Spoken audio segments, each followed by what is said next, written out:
Governments are running out of money. Debt is spiralling out of control. We must tighten our belts like a responsible household.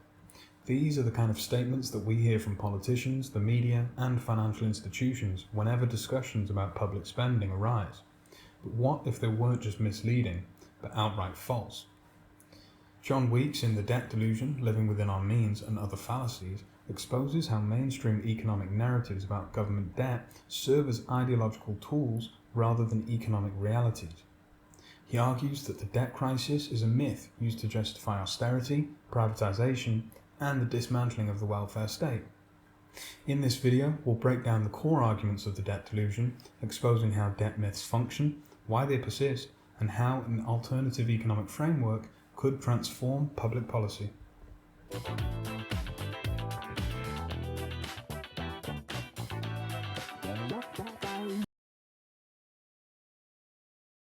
One of the most common claims used to justify austerity is that governments must live within their means, just like households. Weeks dismantles this comparison entirely. A household has finite income, usually from wages, so overspending leads to bankruptcy. But a government, especially one that issues its own currency, operates entirely differently. It can create money, control interest rates, and influence inflation. A government does not run out of money in the same way that a household does. This is a fundamental distinction that mainstream economics deliberately ignores. When governments spend, they are not drawing from a fixed pool of wealth. Instead, they are actively influencing the economy, stimulating demand, creating jobs, and shaping financial conditions. Weeks highlights that in history, governments have successfully spent beyond their revenue without economic catastrophe. For example, the post-World War II reconstruction of Europe was driven by massive government spending, despite high debt levels.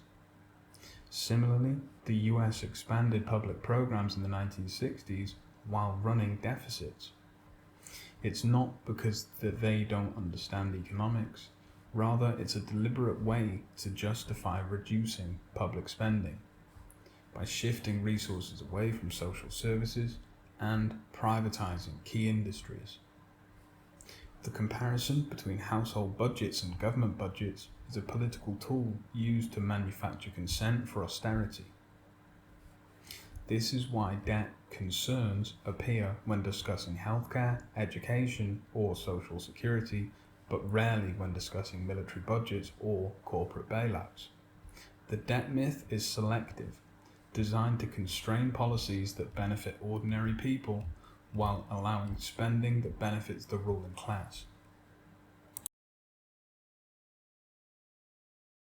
So, what actually happens when a government borrows money? John Weeks emphasizes that government debt is not like household debt. It is simply a form of issuing bonds which are bought by investors, institutions, and even the central bank itself. When a government issues debt, it does not become beholden to a loan shark. Instead, it is usually borrowing in its own currency and repaying that debt by issuing new bonds or increasing economic output. The key question is not how much debt a government has, but who holds that debt and how it is used. If the debt is held by domestic institutions, such as pension funds and banks, then government borrowing simply circulates money within its own economy. In countries like Japan, where government debt is extremely high relative to their GDP, there is no debt crisis, because most is held by domestic investors. On the other hand, if debt is owed to external creditors in foreign currency, as in many global south countries back to the United States and European countries, then repayment becomes a serious issue. Countries forced to borrow in dollars or euros lose control over their economic policy and are subjected to the whims of international financial markets. But for countries like the UK or the US, debt panic is largely a fabrication. These governments can issue in their own currency to pay debts, and their central banks can set interest rates to manage borrowing costs. The real issue isn't debt itself, but what the debt is used for. Corporate interests, financial elites and the politicians who serve them, debt panic is just a tool to justify cuts to welfare while keeping profits flowing to the private sector. Austerity, the policy of cutting government spending to reduce debt, is presented as fiscally responsible, but Weeks exposes it as an economic failure and a political tool. Austerity is based on the idea that reducing government spending will reduce deficits, restore investor confidence, and lead to economic growth. But time and time again, history has proven the opposite.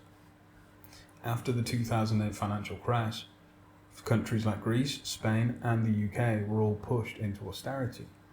Government slashed spending, reduced public services, and cut wages. Instead of stabilising their economies, these measures deepened recessions, increased unemployment, and worsened inequality. Meanwhile, countries that rejected austerity, like Iceland, recovered faster.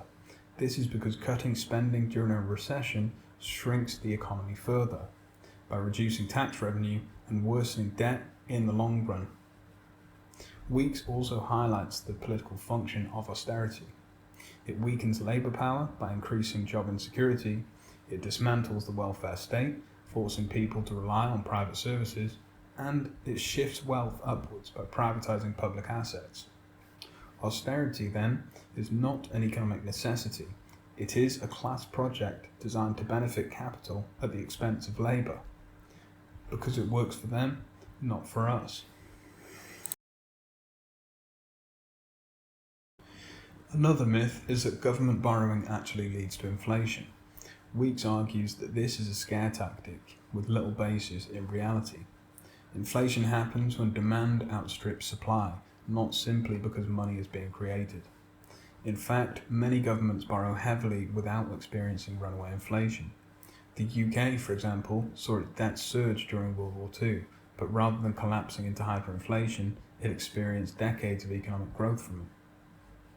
Inflation fears are often weaponized by financial elites to justify interest rate hikes, which benefit banks and financial speculators while harming workers, wages, and public investment. Weeks argues that the real issue is who controls the economy. Under capitalism, inflation is not just a technical issue, but a political one, used as a justification for policies that maintain class hierarchy. So, if the debt crisis is a myth, what should economic policy look like? Weeks argues for an economic model that prioritises full employment, public investment, and economic planning. Instead of obsessing over debt reduction, government should focus on using debt productively, i.e. to build infrastructure, invest in healthcare, and transition towards green energy. If used wisely, government debt can be a powerful tool to create long-term economic stability. The issue is not the amount of debt, but how it is distributed and used. Debt panic is not about economics, it is about ideology.